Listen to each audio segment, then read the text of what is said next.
Palabas ng bansa, Pope Francis nanawagan sa mga Katoliko na maging mapagmatyag laban sa sexual abuse ng ilang mga pari. At Islamic State rebels naglunsad ng pagsalakay laban sa puwersa militar ng Afghanistan.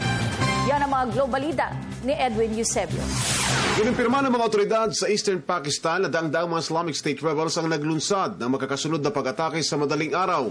Ito ang pinakamalaking paglusob ng ekstremista laban sa Afghan forces ilang buwan bago nakapag-ipon ng lakas ang Islamic State rebels.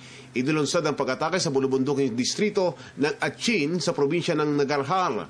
Ayon sa ulat, 85 mga rebelde ang napaslang at 3 Afghan pulis rin ang napatay. Ang pagtindi ng aktibidad ng Islamic State, lalo na sa Nangarhar, ay mas nagbigay ng pressure sa Afghan forces para makontrol ang mga rebelde.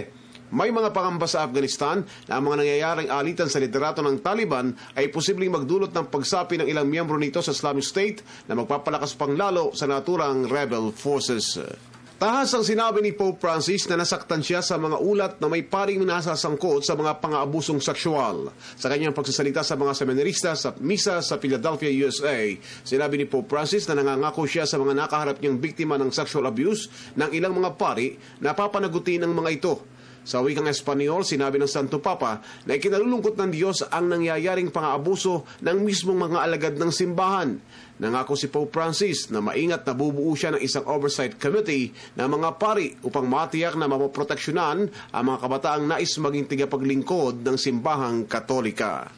Para sa Telebisyon ng Bayan, Edwin Eusebio.